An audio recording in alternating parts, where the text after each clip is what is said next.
আপনি কোটি কোটি টাকা আপনি ব্যাংকে রেখে আসছে কিনা, এই প্রশ্ন আল্লাহ আমাকে করবেন।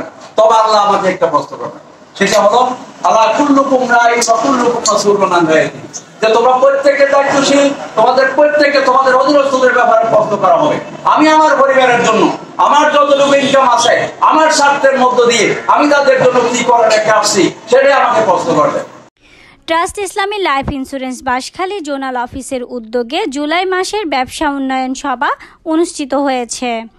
শনিবার 6 জুলাই সকাল 10টায় বাঁশখালী পৌরসভা ট্রাস্ট ইসলামী লাইফ ইন্স্যুরেন্সের জোনাল অফিসে উক্ত সভা অনুষ্ঠিত হয়।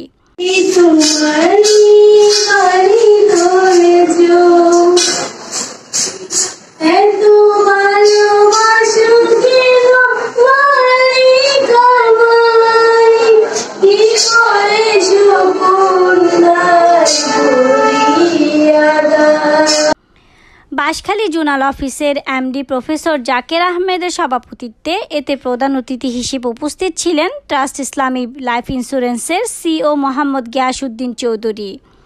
এ সময় অন্যান্যদের মধ্যে উপস্থিত ছিলেন চট্টগ্রাম জোনাল হেডকোয়ার্টার এর ডিএমডি ও ইনচার্জ আনিসুল হক আনিস, বাঁশখালী জোনাল অফিসের SEVP AKM Sarwar Kamal, Babul Sikder, Iqbal Hossain, Gunagari agency অফিসের in charge M Suhel Hasan Rana, Chambal Bazar agency অফিসের ইনচার্জ জাহেদ হোসেন তালুকদার ও সরলিয়া বাজার এজেন্সি অফিসের ইনচার্জ মোহাম্মদ আলমগীর কবির সহ বিভিন্ন ইউনিয়ন থেকে আগত কর্মীরা। এ সময় ট্রাস্ট ইসলামী লাইফ ইন্স্যুরেন্সের সিও রোটারিয়ান মোহাম্মদ গিয়াসউদ্দিন চৌধুরীর কর্মীদের উদ্দেশ্যে বিভিন্ন দিক নির্দেশনামূলক বক্তব্য দেন। সবাই বিশেষ অতিথির বক্তব্যে চট্টগ্রাম জোনাল হেডকোয়ার্টার এর ডিএমডি ও ইনচার্জ আনিসুল হক আনিস বলেন, আমরা প্রধানমন্ত্রী হিসেবে কোম্পানির সর্বোচ্চ কর্মকর্তা এবং আমাদের গৌরব, যার উদ্দীপনায় আমরা এই বিমা পেশায় এখনো পর্যন্ত চলে যাচ্ছি, কাজ করে যাচ্ছি। জনাব মোহাম্মদ গিয়াসউদ্দিন স্যার উপস্থিত আছেন, সেজন্য আপনাদেরকে আমি অনুরোধ করবো, আপনারাও বাঁশখালী, আমরাও বাঁশখালী, আমরা চাই বাঁশখালী থেকে ট্রাস্ট ইসলামী লাইফের মাধ্যমে বাঁশখালীর সকল মানুষের কাছে ট্রাস্ট ইসলামী লাইফের সেবা প্রত্যেক ঘরে ঘরে পৌঁছে যান আপনাদের মাধ্যমে।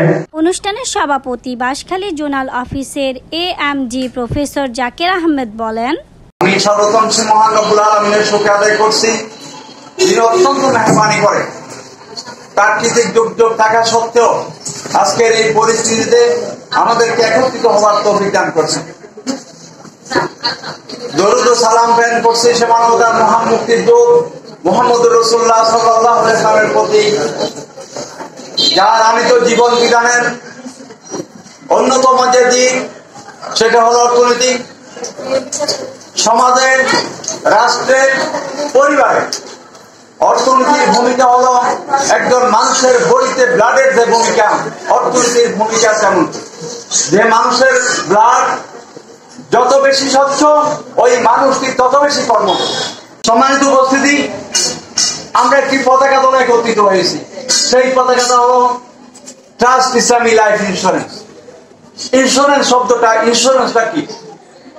আসলে ইন্স্যুরেন্সটা হলো, এটা ইংরেজি শব্দ, ইনসিওর করা, নিশ্চিত করা। একজন মানুষের জীবনে 100% নিশ্চিত যে বিষয়টি সেটা হলো অনিশ্চয়তা। সেই অনিশ্চয়তাটা কি? আপনি আমি সবাই রাজকীয়ভাবে সুন্দরভাবে প্রত্যেকের বাড়ি থেকে আমরা বের হয়েছি, কিন্তু আমরা আবার যথা সময়ে বাসায় ফিরে যেতে পারবো তার কোনো ধরনের নিশ্চয়তা নেই। আমি প্রতি মাসে 1 লক্ষ টাকা ইনকাম করি, আমি যদি ইচ্ছে করি আমার পরিবারের জন্য প্রতি মাসে আমি 10,000 টাকা সঞ্চয় করতে পারি। যদি ইচ্ছে করি আমার সমস্ত টাকা আমি খরচ করে ফেলতে পারি। যদি সমস্ত টাকা আমি খরচ করে ফেলি, বেতন হবাকাঙ্ক্ষী কাজ যদি আমার একটি হাসপাতাল নিতে হয়, আমাকে হাসপাতাল যেতে হয়, তাহলে কালকে কার না কার দ্বারস্থ হতে হবে। আর দ্বারস্থ হওয়াটা খুব সহজ, পাওয়াটা কিন্তু খুব কঠিন।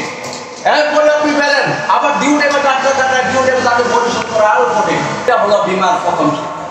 আর সেটা যদি না থাকে তাহলে আমাদের সমাধানটা যেটা দেখি, আমরা কি দেখি, আমার এলাকায় আব্দুল মারা গেছে, তার বিধবা স্ত্রী আছে, 2-3 বাচ্চা আছে।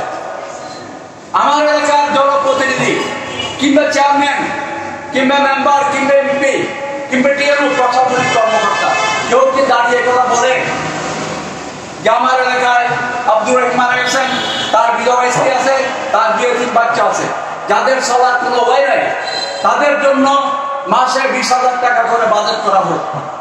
এই ধরনের কোন সিস্টেম কি বাংলাদেশে আছে? প্রশাসনিক ভাবে আছে না বেসরকারি ভাবে আছে? কোনো কিছু নাই। যদি ইসলামিক গভর্নমেন্ট হতো তাহলে স্থানীয় চেয়ারম্যান সাহেব ডিসি লিখেন যে আমার এলাকায় আব্দুর রহিম মারা গেছে, তারা যতদিন পর্যন্ত স্বাবলম্বী হবে না ততদিন পর্যন্ত তাদের জন্য মরণ ফসল হিসাবে 20,000 টাকা করে বাজেট করা থাকতো যদি ইসলামিক গভর্নমেন্ট থাকতো।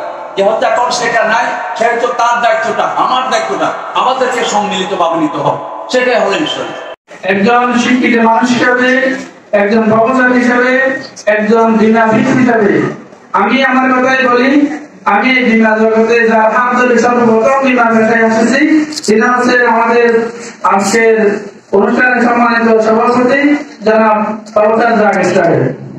তারা আমার বাড়িতে আমি একসময় দিনাকে পছন্দ করতাম না, তার অনেক কষ্ট করে আমার মেজর ছেলের আগেকার মধ্যে স্যার পায়ে কষ্ট ছিল, তারপরে স্যার আমাদের বাড়িতে দিনার দাওয়াতে হল এবং দিনই দাওয়াতে হল, যে কোনো ভাই আমাদের বাড়িতে গিয়ে বলতো আপনি একটা বিনা করেন এবং বিমানে কাজ করেন, এই দাওয়াটা আমাকে দিয়েছিল।